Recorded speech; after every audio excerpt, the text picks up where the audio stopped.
नमस्कार। स्टार्ट करते हैं अपने एक नए टॉपिक के साथ जिसमें आज हम डिस्कस करेंगे जो रिसेंट के करंट अफेयर्स हैं उनको लेके एमसीक्यू। और हमने जो पीछे जो 7 वीडियो जो करंट अफेयर्स पे बना दिए हैं ये 8th है। तो अभी रिसेंट के जो इवेंट है उनको लेके हम जो एमसीक्यू डिस्कस करने वाले हैं। तो पहला जो एमसीक्यू इसमें आपसे पूछ रहा है कि जो यूनाइटेड नेशन का लैंड कंजर्वेशन अवार्ड है वो किसको मिला है। तो ये इंडिया के एक राजस्थान की पर्सनैलिटी है उनको मिला है। तो आप बता सकते हैं इनमें से कौन सा है, ए बी सी या डी। तो इसका जो आंसर आएगा वो आएगा श्याम सुंदर। और ये जो यूएन जो लैंड कंजर्वेशन जो अवार्ड मिलता है ये 2 साल में एक बार मिलता है किसी एक पर्सन को। ठीक है, तो ये आपके श्याम सुंदर जो पर्सन है जो राजस्थान से बिलोंग करते हैं, इन्होंने जो लैंड कंजर्वेशन के लिए जो फैमिलिया जो फॉरेस्ट्री है ये टेक्निक अपनाई है। इसका मतलब है कि एक हिसाब से जो फैमिली मेंबर है उस हिसाब से पेड़ को समझ लेना। तो इस हिसाब से आपको जो इन्वायरमेंट कंजर्वेशन जो कॉन्सेप्ट है ये इम्प्लीमेंट किया गया है इसके द्वारा, जो कि श्याम सुंदर है जो आपके राजस्थान से बिलोंग कर सकते हैं। तो ये एमसीक्यू आपसे बन सकता है, तो ये याद रखना है। सेकंड एमसीक्यू, अभी रिसेंट में आपने देखा होगा कि एक ड्रैगन मैन एक न्यू ह्यूमन स्पीसीज मिली है। ये कौन सी कंट्री में मिली है, इंडिया, रशिया, यूएसए या चाइना। तो आप बता सकते हैं। जो इसका जो आंसर आएगा वो आएगा चाइना। और ये जो ड्रैगन स्पीसीज है, ड्रैगन इसका जो स्पीसीज है वो तो ये तो एक ह्यूमन स्पीसीज है। ड्रैगन नाम क्यों रखा है, क्योंकि जो चाइना में एक जो नदी है जिसको बोलते हैं ड्रैगन रिवर, तो उसके नाम पे उसके पास मिले हैं काफ़ी, जो कि नॉर्थ ईस्ट चाइना में पड़ती है आपके। और वहाँ से ये जो स्पीसीज के जो अवशेष हैं ये मिले हैं। तो इसको जो new species of human species बोलते हैं। ठीक है, तो इसलिए इसको ड्रैगन मैन स्पीसीज बोला है जो कि आपके चाइना में मिले हैं। ठीक है, थर्ड एमसीक्यू, इसमें आपसे पूछा है कि न्यू सेफर्ड रॉकेट है वो किस कंपनी से बिलोंग करता है, ब्लू ओरिजिन से, स्पेस एक्स से, वर्जिन से या नासा से। तो आप बता सकते हैं। तो इसका जो आंसर आएगा वो आएगा ब्लू ओरिजिन, जो कि है जेफ बेजोस की। ठीक है, स्पेस एक्स आपकी एलोन मस्क की है। और ये अभी रिसेंट में आपके न्यूज़ में इसलिए था क्योंकि जेफ बेजोस और उनके भाई और कुछ और जो क्रू मेंबर थे उन्होंने जो स्पेस की जो विजिट किया था उन्होंने, तो यही रॉकेट उनका था जो कि आप देख रहे होंगे, जो सेफर्ड रॉकेट जिसको बोलते हैं, जो कि ब्लू ओरिजिन कंपनी है जिसके फाउंडर है आपके जेफ बेजोस, जो अमेजोन के फाउंडर भी, आप जो शॉपिंग साइट है आपकी उसके जो जेफ बेजोस फाउंडर है। तो ये आपको याद रखना है, उन्हीं की कंपनी है ब्लू ओरिजिन।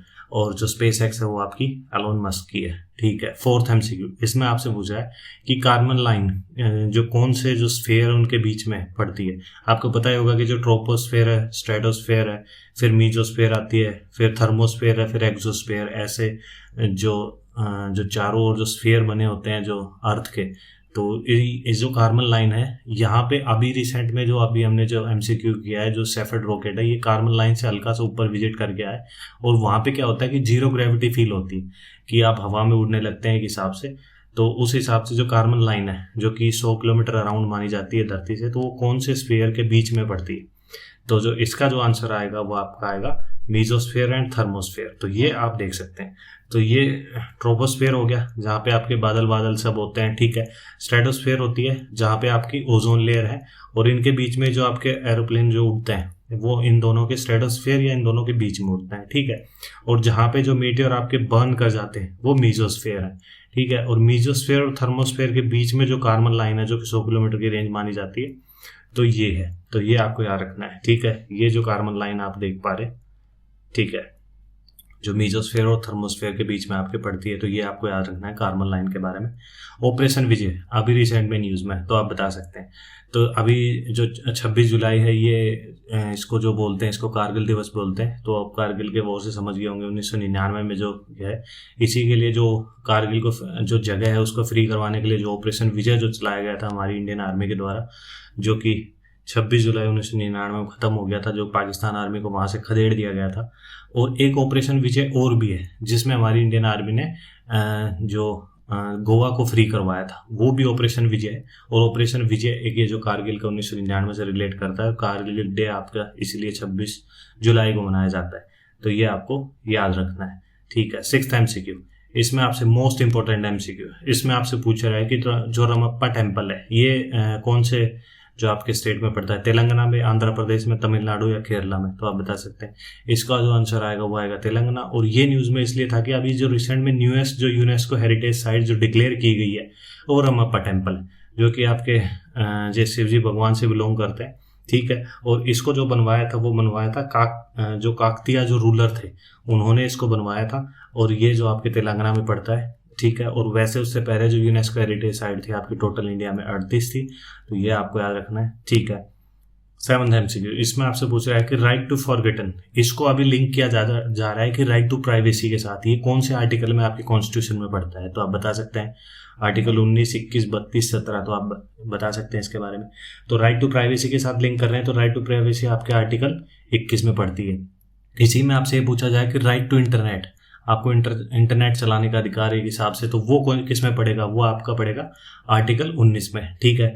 और जो रिट, जो 5 जो रिट है हमारी, जिसको हैबस कॉर्पस, मैंडेमस, स्रिटोरी प्रोहिबिट, और ये जो आप क्यू वारंटो, ये आप देखते हैं, तो ये आपके आर्टिकल 32 में पड़ती है। और 17 में जो अनटचेबिलिटी से रिलेटेड है, छुआछूत से रिलेटेड है, वो आपको जो डिफाइन करता है फंडामेंटल राइट है, ठीक है।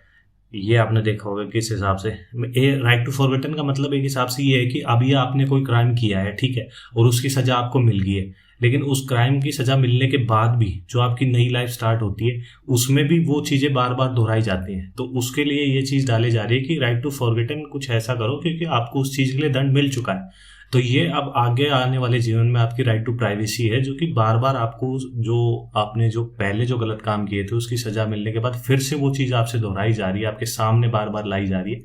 तो ये आपका जो फंडामेंटल राइट जो होगा, राइट टू फॉरगेटन, वो कि इन्फ्रिंज होगा, ठीक है। 8th MCQ, इसमें आपसे पूछा है कि नॉर्थ स्ट्रीम पाइपलाइन है, गैस पाइपलाइन है, ये किस 2 कंट्री के बीच में है, तो आप बता सकते हैं A, B, C या D। तो इसका जो आंसर आएगा वो आएगा रशिया एंड जर्मनी। तो ये आप देख सकते हैं रशिया की यहाँ से जो ये कौन सा ओशन है, बाल्टिक ओशन बोलते हैं इसको, और ये जर्मनी से कनेक्ट करती है। तो वैसे तो काफ़ी कंट्रोवर्सी रहती है कि जो किस हिसाब से जो एलेक्सी नेवल्नी जो आपकी व्लादिमीर पुतिन के अगेंस्ट है, तो उसके अगेंस्ट तो जर्मनी, यूरोपियन कंट्रीज सारी रशिया को क्रिटिसाइज करती हैं, लेकिन यहाँ पे जो गैस पाइपलाइन है, जो नोर्ड पाइपलाइन है, ये रशिया और जर्मनी के बीच में कंट्रोवर्सी बनी हुई है, ठीक है। 9th MCQ, इसमें आपसे पूछ रहा है कि सिटी ऑफ लिवरपूल ये कहाँ पड़ती है, तो वेल्स में पड़ती है, स्कॉटलैंड, नॉर्दर्न आयरलैंड या इंग्लैंड। वैसे मैं पहले आपको बता दूं ये चारों कंट्री किसका पार्ट है, यदि इन चारों को मिला दिया जाए तो क्या बनता है, यूके, यूनाइटेड किंगडम। तो लिवरपूल लेकिन कहाँ पड़ता है, तो लिवरपूल आपके इंग्लैंड में पड़ता है। और ये अभी रिसेंट में इसलिए था क्योंकि हमारे तो जो यूनेस्को जो रमप्पा टेम्पल है, जो यूनेस्को हेरिटेज साइट डिक्लेयर की गई है, और यहाँ पे यूनेस्को ने जो लिवरपूल का जो यूनेस्को हेरिटेज स्टेटस था वो छीन लिया है। क्यों, क्योंकि काफ़ी बदलाव किए गए हैं, नया इंफ्रास्ट्रक्चर डेवलप किया गया है, तो पिछला जो इनका जो एंशिएंट जो इंफ्रास्ट्रक्चर था वो इन्होंने हटा दिया है। इसलिए जो यूनेस्को है, यूनेस्को के हेडक्वार्टर कहाँ पड़ते हैं, पेरिस फ्रांस में पड़ते हैं, ये भी आपको याद रखना है, ठीक है। तो लिवरपूल का जो यूनेस्को हेरिटेज साइट है वो इन्होंने हटा दिया है। 10th MCQ, इसमें आपसे पूछ रहा है, ये भी काफी इंपॉर्टेंट है, इसमें बुक का नाम पूछ रहा है। ये जो बुक का नाम है at night all blood is black, तो ये बुक है किसने लिखी है, तो आप बता सकते हैं डेविड मालपास ने, डेविड डियोप ने, सदगुरु ने या बाबा रामदेव ने, तो आप बता सकते हैं। इसका जो आंसर आएगा वो आएगा D के हिसाब से आपको याद रखना है, ठीक है। और ये इंपॉर्टेंट आपके लिए इसलिए है कि at night all the blood is black, ये इसलिए है क्योंकि 2021 का जो इंटरनेशनल बुकर प्राइज है ये विनर है उस चीज़ की, ये बुक है जो इंटरनेशनल बुकर प्राइज इसको मिला है। तो ये जो बुक आपको D के याद रखना है, ठीक है। और at night all blood is black, तो ये आपको मोस्ट इंपॉर्टेंट MCQ है, ये भी आपसे MCQ एग्जाम में बन सकता है, ठीक है। तो आज के लिए बस यही वीडियो थी, यही MCQ थे। आपको वीडियो अच्छी लगी हो तो लाइक कर सकते हैं, चैनल को सब्सक्राइब कर सकते हैं। थैंक यू, जय हिंद।